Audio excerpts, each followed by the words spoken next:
Hey everybody, welcome back to the channel and welcome to part 4 of our outdoor bench project. So I'm out here at the sawmill today. I'm not going to be doing a whole lot of milling. Really the main focus for today is to trim up the main pieces of our bench, and I've got the top here. I've got the piece that'll make the legs over in the tractor, and then I've got the crossbeam piece behind me. So first thing I'm going to do today is really trim this guy to length, and then I'm going to put it on the mill, make a cut. I just want to even out the bottom a little bit more and cut it to an even 3-inch thick slab for the bench top. So stick around and we'll get started.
All right, there's all our pieces sitting together in kind of a dry fit here down on the floor in the barn. And, this is meant to be a rustic bench. Look like something a lumberjack would have thrown together. But you'll notice I was taking extra care to make the cuts for all the joints. I used a table saw for the end cuts on the legs. And when I was using a skill saw for the cross piece, I was extra careful to transfer the lines and make sure my 2 cuts on each side came together for a nice flat cut.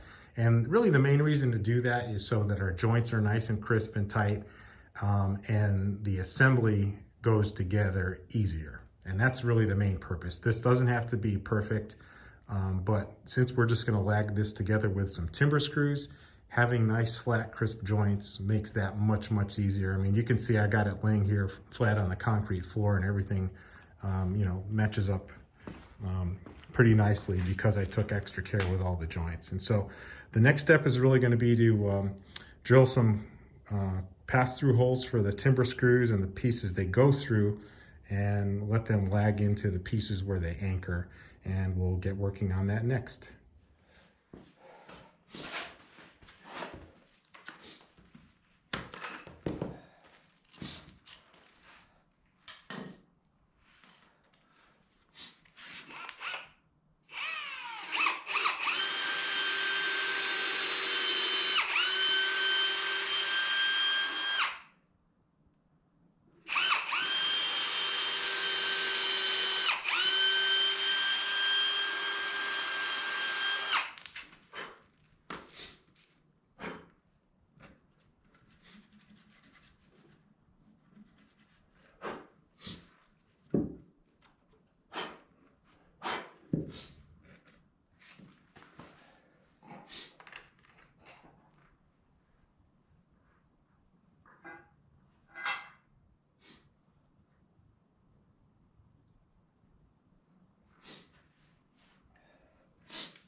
All right, so here's our assembled bench. This thing is really rigid. I mean, of course it's super heavy being green beech wood, but it's very rigid and stiff, and I think that's a result of the design, which is fairly well braced. One thing I was reminded of when I was lagging everything together, for the last few years I've been driving a lot of timber screws into softwood. You never have to think about it. When you're doing that with a hardwood, there's a heck of a lot more friction and resistance putting that screw in. And in fact, the first couple that I tried putting in, my impact gun ran out of torque when the screw still had a couple inches to go. And so what I ended up doing was getting a longer drill bit, pre-drilling the pilot holes a little bit longer, and then coating the screws with wax before driving them in with the impact gun. And that seemed to solve the problem. I think there were 1 or 2 where the gun still ran out of torque at the very end, but I was able to crank those in very gently with a wrench to get them down flush. And so That's one thing to keep in mind when you're using lags and timber screws and hardwood. You know, it's not softwood. There's definitely a lot more resistance to putting those screws in. But yeah, everything's assembled. I'm real happy with the way it came out. One last thing I want to do now is I want to take a sander and kind of ease all the edges of the top of the bench so it's more comfortable to sit on. And then I'll put some kind of a sealant on the top surface just to bring out that pretty grain and give it a little bit of protection. Again, it's green wood, so it's going to take, you know, months, probably even a year plus before it really dries out. But I at least want to give the top surface some protection and help bring out that pretty grain. So I'm going to put a type of a water seal product on it. Unfortunately, I'm out of daylight right now, so I'm going to finish those last steps up tomorrow morning, and so we'll come back then and finish up this video. Well, good morning and welcome back. So today I'm going to finish up this outdoor bench, and really the two main things I need to do today are first hit all the sharp edges and corners on the bench top, and I'm going to do that with a flap disc on an angle grinder, and normally this is something you'd only use for metalworking, but a few years ago I just stumbled on using this for wood. It actually works really great. You can do it with fine control. If you're careful, you can make very consistent shaping of the wood. So we're going to use that to knock down all these sharp edges. After that's done, we'll put some water seal product on the top, and that'll end up finishing our bench. So stick around, we'll finish things up.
All right, so there's our completed outdoor bench. I've got one coat of Thompson's water seal on the top, and that's really just a paraffin wax in a solvent. When the solvent flashes off, it kind of leaves that wax on near the surface of the wood, and that's really just to protect the top because it's going to be outdoors. And I'll give this a few months, let the lumber dry out some more, and then I'll put more of that Thompson's water seal over everything. But this is ready to go over to a community garden, what I built it for, so I'm going to get that over there later today. But hopefully this has been an interesting series of videos. I mean, it sure is a lot of work when you have to consider cut down the tree, I had to use the Alaskan chainsaw mill to break the logs down to a more manageable size before I could get them on the sawmill. Then lots of trimming and fitting really to put the assembled project together. Normally, as I mentioned in some of the earlier videos, these types of benches are made with cutoffs from your sawmill. And after having worked with different types of logs and made benches out of them over the years, I really think a 16 to 20 inch log is really the ideal size. The cutoffs from that are really ideal for a bench. In this case, I was working with 30, 32, 34 inch logs. They're a little bit big and require a lot of trimming. And the end result looks great, but it doesn't have as much of a rustic feel as it does when you have full cutoffs with the round shape on them. So just keep that in mind if you're going to do a project like this. It's really amenable to using the cutoffs from your sawmill. You don't have to go cut down trees or make lumber specifically for these benches. And if you get 16 to 20 inch logs, the cutoffs from those logs are really going to be ideal for this type of project. So that's going to wrap things up for the Rustic outdoor bench. If you have any questions or comments, please leave them below. As always, thanks for watching.